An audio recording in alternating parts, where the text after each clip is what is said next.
In a world where high society met high crimes, Chicago May danced along the razor's edge of scandal and survival. From stealing her family's savings in rural Ireland to starring as the self-proclaimed Queen of Crooks in America's underbelly, her life reads like a dark, twisted fairy tale.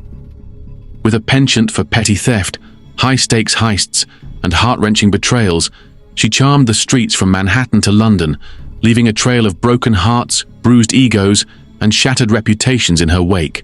Welcome to the jaw-dropping saga of a woman who lived by her own ruthless rules, where every chapter is as unpredictable and as deadly as a con gone wild.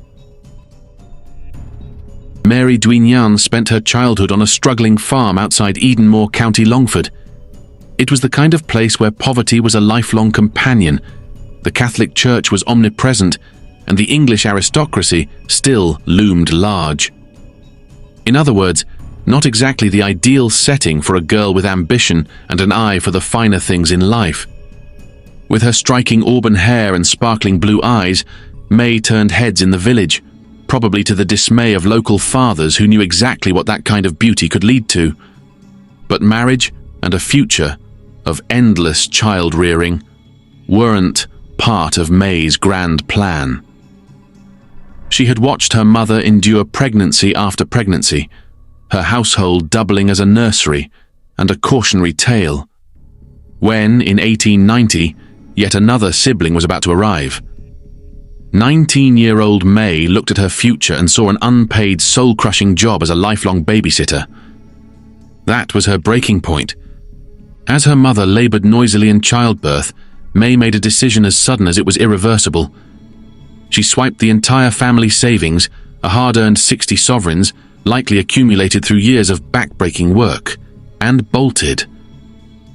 Heart-pounding, she raced toward a new life, bound for Liverpool and ultimately New York. And since she was already committing grand theft, why not go all in? Upon reaching Liverpool, May made sure to upgrade her escape plan.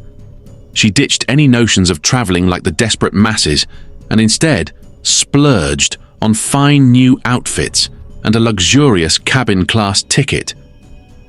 Practicality be damned. She was running away in style. 10 days later, resplendent in her new wardrobe and brimming with confidence, May stood eagerly on the deck as her ship docked at Castle Garden, Manhattan's gateway to fortune, or in her case, infamy. With her beauty, charm, and stolen cash, she fully expected to carve out her place in the American dream. But reality, ever the rude awakening, had other ideas.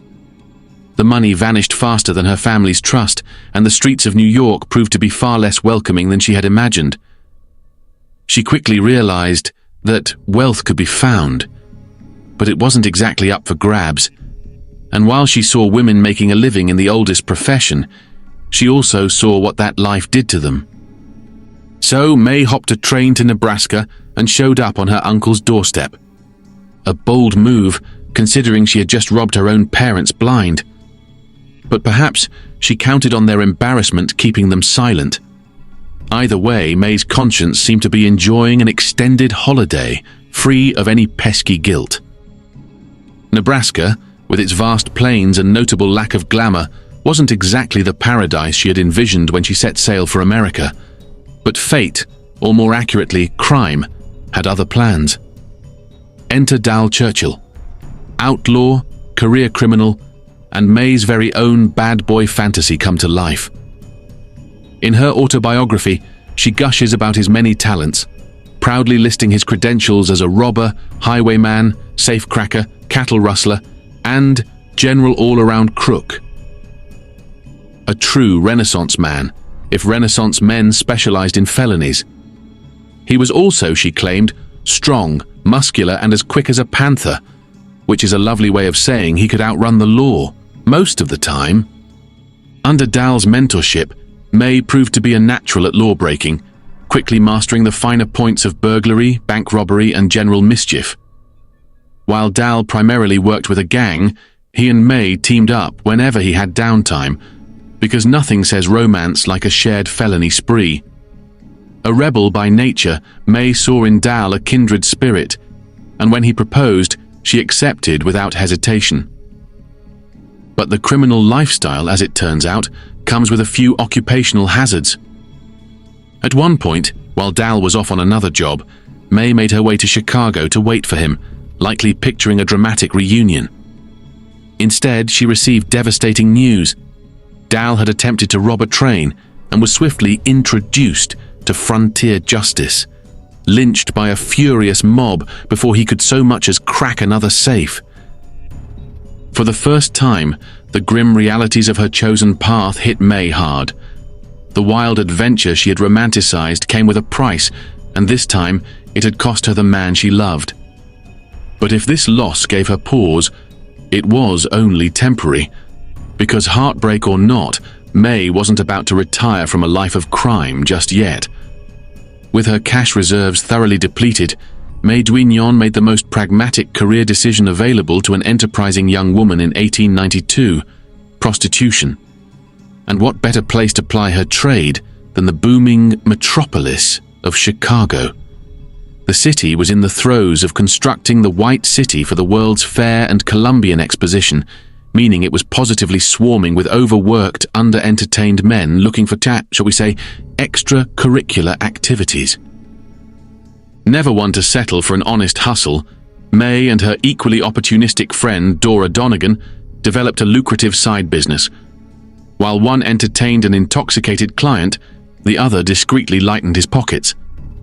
And for an added theatrical flourish, May would occasionally enlist a male accomplice to burst into the room, posing as her outraged husband, demanding hush money.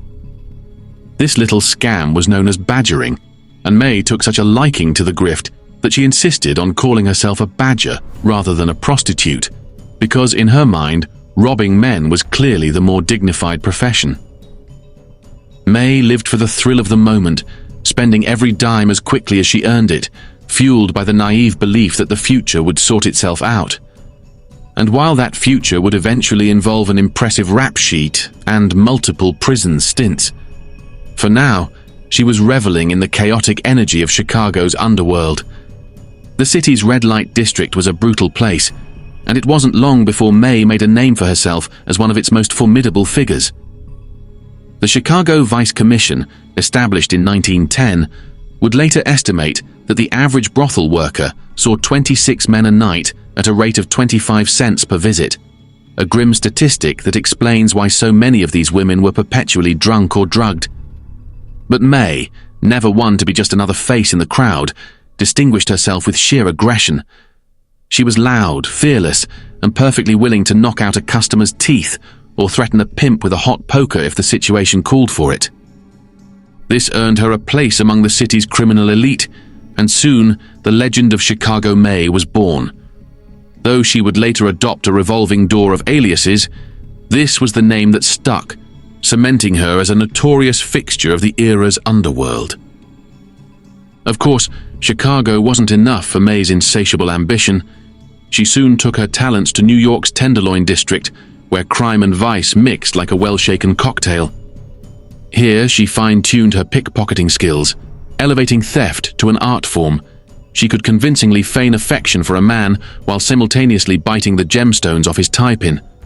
A true multitasker. But even a seasoned grifter like May wasn't immune to the occasional scandal. When a close friend accused her of pulling this very trick on him, she was so allegedly devastated that she rushed home and downed a dose of cockroach poison in a dramatic act of despair. At least, that's the version she recounts in her autobiography. Given that this is the same woman who once stole her family's entire life savings without so much as a second thought, the story feels a tad melodramatic, not to mention the fact that she survived relatively unscathed, suggesting either a miraculous constitution or a flair for poetic embellishment. As America's cities swelled with people and competition on the streets became cutthroat, quite literally in some cases, Mary Duignan realized she needed to diversify her income streams. Enter Broadway, the natural career pivot for an ex-prostitute, pickpocket, and scam artist. When an opportunity arose to audition for a musical, May jumped at the chance. Thanks to her relatively statuesque height, at 5 feet 6 inches she practically towered over her malnourished competition, she landed a role in the chorus of New York Belle as a Salvation Army girl, because nothing says redemption quite like a career criminal dressed up as a pious do-gooder. For the first time in her life, May was earning an honest paycheck, and she liked it. The backstage camaraderie, the thrill of performing, and the relative stability of a regular wage all appealed to her. Maybe, just maybe, this could be her way out. But old habits die hard. While she enjoyed the stage, she still couldn't resist the occasional side hustle. Whether it was a quick con or a particularly generous customer, May never entirely abandoned her criminal instincts. Then she made a slight miscalculation by stealing a wallet from a church minister. Turns out, robbing a man of God comes with consequences, and May soon found herself facing her first prison sentence. Salvation came in the form of a man named Jim Sharp. Barely more than an acquaintance, Jim inexplicably stepped forward to strike a deal with the district attorney. If they released May, he would marry her and remove her from the streets. In what might be the most unorthodox plea bargain in legal history, the DA agreed. May later claimed that in that moment she had visions of escaping her past, and for a brief second it seemed like she had. She and Jim moved to the respectable suburb of Bellevue, New Jersey, where a quiet, stable life awaited. Except there was one small problem. Her new husband was an absolute lunatic. Turns out Jim's main hobby was obsessively plotting ways to murder his own brother. He also still lived with his mother, who, probably desperate for a break, welcomed May with open arms, possibly hoping this feisty Irish woman would set her unhinged son straight. For a while, May tried. She liked Jim's mother, who provided a rare source of warmth and stability after years of fending for herself. She lasted a whole year in this domestic experiment, tolerating Jim's increasingly erratic behavior. But eventually, even she had to admit that marrying a homicidal maniac was not an upgrade from life on the streets. Deciding that not being an accessory to fratricide was the better long-term plan, May packed her bags and put as much distance as possible between herself and her would-be murderer of a husband. Stability had been nice, but survival was nicer. And so, in true Chicago May fashion, she disappeared into the night, determined to put as much distance as possible between herself and her knife-happy spouse. One of May's greatest talents was her ability to adapt. With law enforcement closing in and competition growing fiercer, she took her talents global. She worked the gambling dens of Cairo, seduced dignitaries in Rio de Janeiro, and honed her con artistry with the finesse of a Broadway performer. At one point, she was so convinced she had secured her future by charming a consul general at a lavish ball, until he promptly shot himself, proving once again that May's luck was nothing if not complicated. Undeterred, she expanded her operations to London, South America, and beyond, developing a reputation as one of the best badgers in the business. But in 1900, when Paris was gearing up for the World's Fair, she decided it was time to bring her trade to the City of Light. It was in London that May met Eddie Guerin, a fellow Irish rogue with a particularly impressive resume, 10 years in a French prison. If there was one thing May couldn't resist, it was a man with a dangerous past, and soon the two were inseparable. So when Eddie was approached to help pull off a spectacular heist at the American Express office in Paris, May was all in. After all, this wasn't just another petty crime. This was a career move. If they pulled it off, she might finally be able to leave behind the more degrading aspects of her trade. In April 1901, May and Eddie took the night boat train from London to Paris, their heads filled with visions of fortune. May's role: classic inside job. She hid in a back room of the bank, waited until the last employees left, then unlocked the doors for Eddie and his crew. While they blew open the safe, she kept watch. It was a perfectly executed heist, except for the tiny detail that the gang had made some fatal miscalculations. As Eddie tried to board the return train to London, the French authorities pounced. May watched in horror as he was arrested, their grand plans collapsing before her eyes. Eddie was more than just a lover, he was a profit center. With him behind bars, May saw a significant dip in her earning potential. So, in an ill-advised act of loyalty or financial desperation, she returned to Paris and begged the American consul for help. Unfortunately, instead of offering assistance, the consul promptly tipped off the French police that Eddie's mistress was in town. And just like that, May found herself locked up too. A year passed before the case went to trial, giving May ample time to reconsider her choices. She hoped that pleading guilty might result in a lighter sentence, but Eddie insisted she stick to their alibi. They had been in a hotel together all night, and she had never received any stolen money. Her performance on the witness stand, however, was not award-winning. The jury wasn't buying it. In June 1902, both were found guilty. Eddie received a life sentence and was shipped off to Devil's Island, the infamous penal colony in French Guiana, where few ever returned. May, meanwhile, was handed a 5-year sentence in Montpellier prison, where her grand visions of luxury were replaced with a tiny cell and a grim view of the sky through iron bars. But if there was one thing May excelled at, it was winning people over. She charmed the prison's patrons, well-meaning women looking to rehabilitate wayward souls, and convinced them she was ready to change her ways. Whether out of genuine remorse or sheer opportunism, she secured an early release in 1905, shaving a year off her sentence. There was, however, one small hitch. One of her well-meaning benefactors insisted on escorting her back to London, delivering an endless lecture on the virtues of reform. May, ever the quick thinker, handled the situation with her usual flair. When asked who her companion was, she coolly replied, "My maid." Because even after prison, even after heartbreak, even after watching every grand plan crumble, May still knew how to play the game. Despite years of crime, scandal, and international escapades, May found herself right back where she started, hustling on the streets. But this time, her income wasn't just for self-indulgent luxury or high-stakes heists. She was trying to raise funds for Eddie Guerin's escape plan, a noble cause, if not for the inconvenient detail that Eddie now suspected her of betraying him. Knowing that a vengeful gangster with a grudge was not ideal for one's life expectancy, May did something completely out of character. She fled home. She was 34 years old, and maybe, just maybe, it was time to make peace with her past.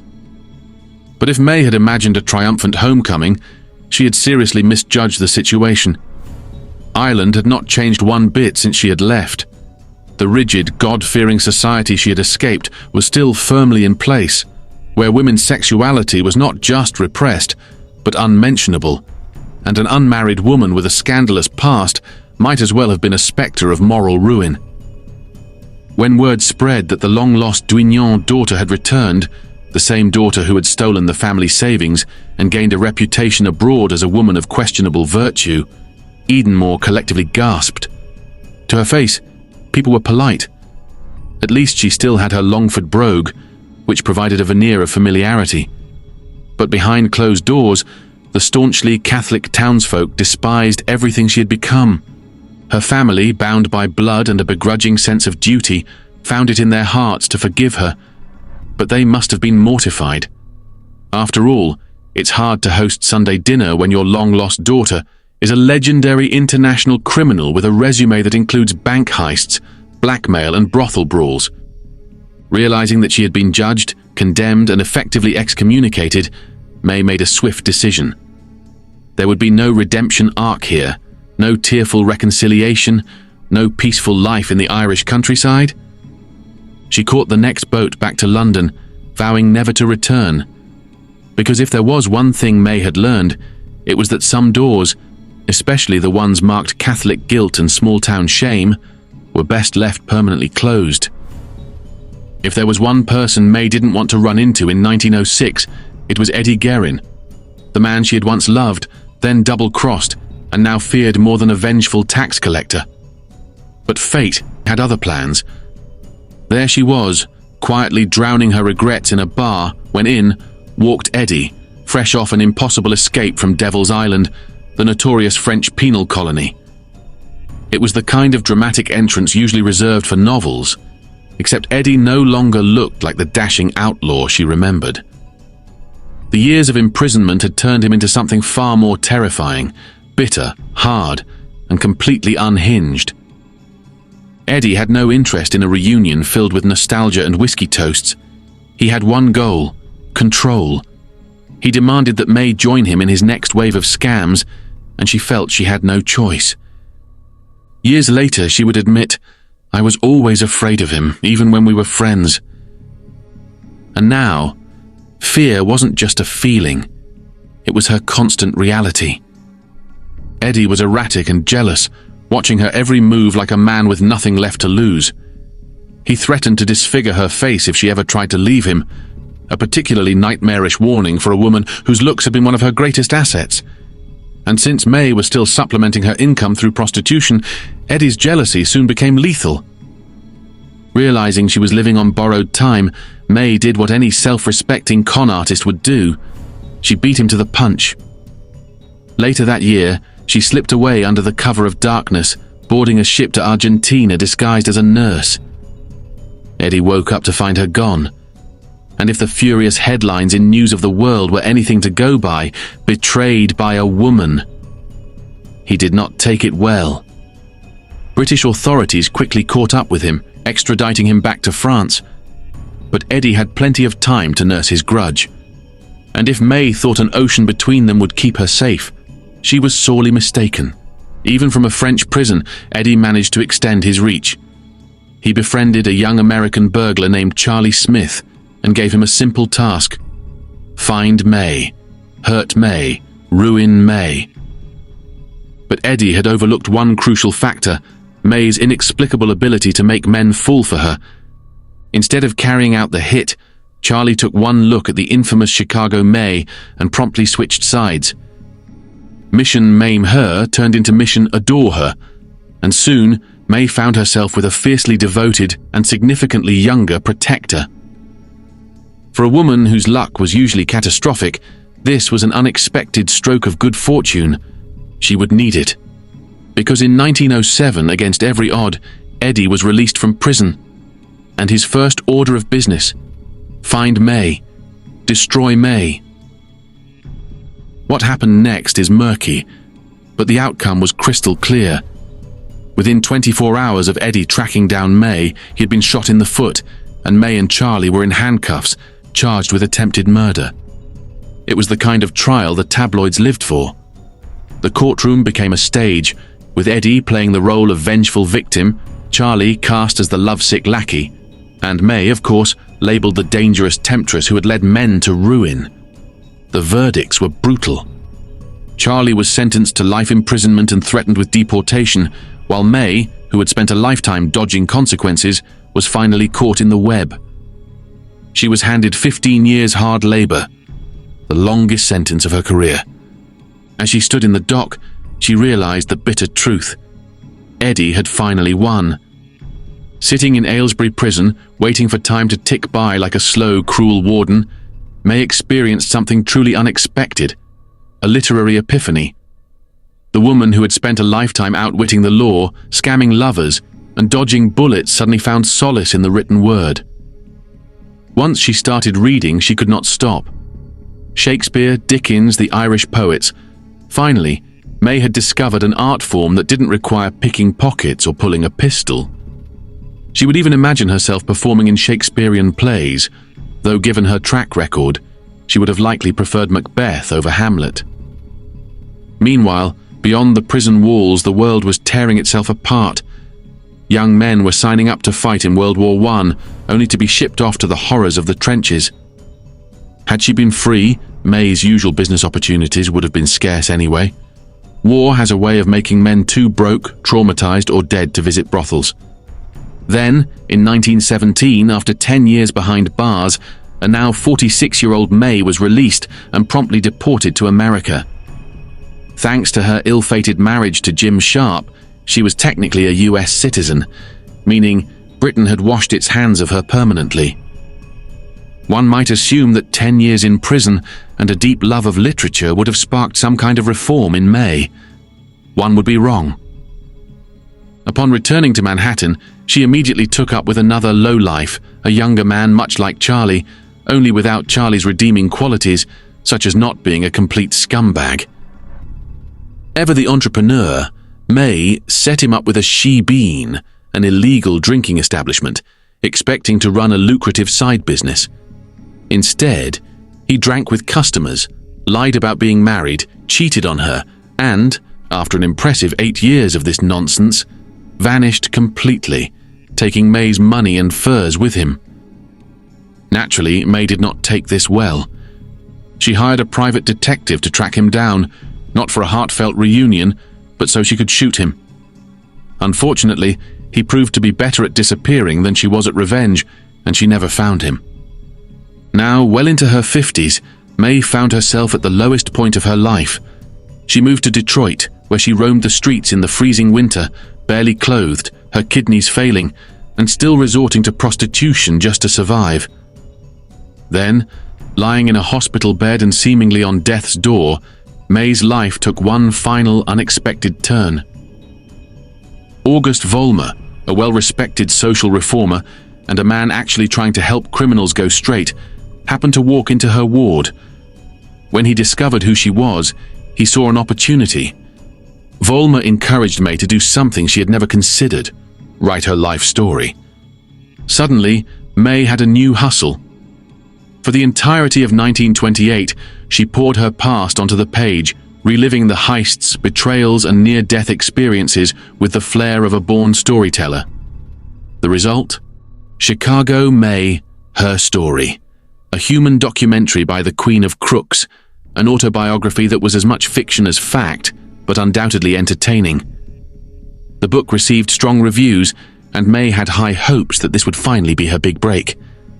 But, as with everything in her life, the dream fizzled.